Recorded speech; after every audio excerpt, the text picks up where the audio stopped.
Hi everyone, it's Nicole, and I thought today I'd bring to you a sample of my Scrap-a-thon 2. Right now, because of Black Friday, I'm offering 50% off on all my classes. So I thought it'd be fun to share with you what a class looks like. So for this specific class, every day we had a prompt, a challenge, or topic that we concentrated on. And for day 16 of Scrap-a-thon 2, it was typewriter/journaling. In this specific class, we had 30 different prompts for every day of the month, and every class we start by making some page kits. Okay, so today we're going to be doing on journaling. Now, it doesn't have to be journaling that you do. I went on the internet and I found this. It's called The First Day of School, author unknown. It's from schoolsomething.com, but it didn't print it. So I'll put it on the Facebook group where I got this, but there was one for a boy and there was one for a girl. So what I'm going to do is I'm going to write this little poem, I guess, half on this side with room to leave a picture, and then half on the other side with room for 2 pictures. So I've printed 2 pictures, about 3 by 4, I would say. Yeah. And so I'm going to try to make this fit in there.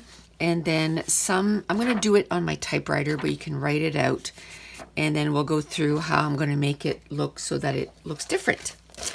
And the pattern papers, this is the page kit that I decided to use. Oh, the butterfly stuck to this. Because it said the best day ever, favorite. This said sweet girl, but we don't have to use that. The best is yet to come. So there's lots that I can use on this page. And the pattern paper is basic gray, 25th and pine. Probably won't use that now, but I can just put it aside and use it with another layout. Sweet Day, Sweet Bird from Echo Park. I'm going to use this side. And then Alison Cruft Recorded, Webster's Pages. I'm going to use this side as the background, but because there's going to be white, I'm just going to gut the inside, and then I can also mat the photos with that. So now I'm just going to put you on fast forward, and we're going to get this done.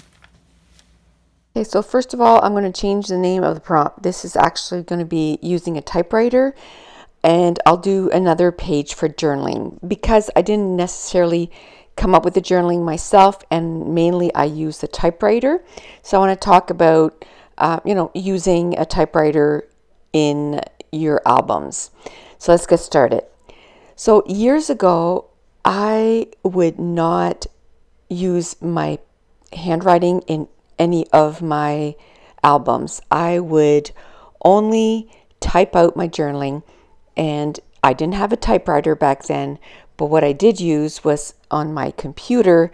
I would, open a document, type out my journaling, print it off on a piece of cardstock, and that's how I would get my journaling done.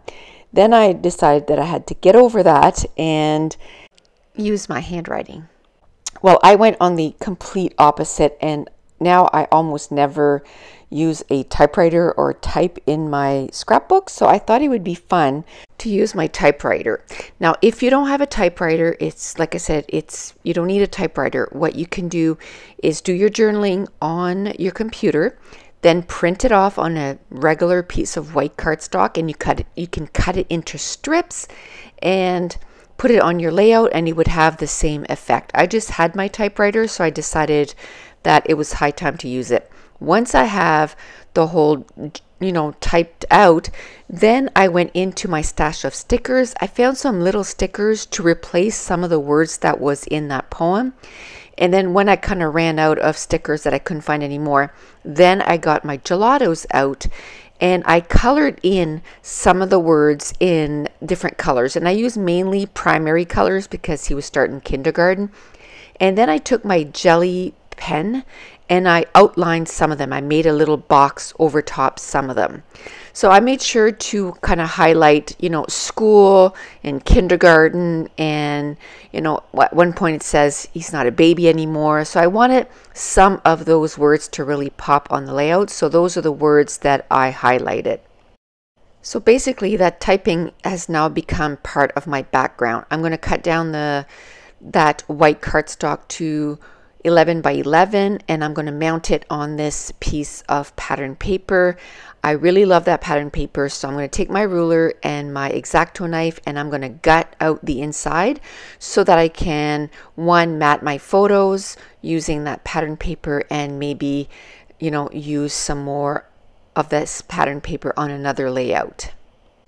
I printed 2 photos on my Canon Selfie. They're about 3 by 4, and I'm going to mount them both on some black cardstock, going in the center of the black cardstock, and then taking my Perfect Layers ruler and my X-Acto knife and just putting a little mat around the photo. That's probably one of my favorite methods to save, whether it's cardstock or pattern paper, is to use the inside of your sheet of paper or pattern paper, and then that way you can use the outside of it if I wanted to mat an entire layout. Now I went into my stash and got the hickory smoke, and I'm going to ink the edges of all the pattern papers and all the embellishments.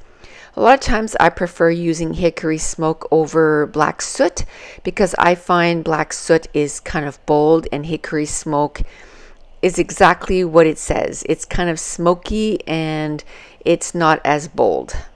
I might as well glue down that cardstock because I know exactly where I want it to go.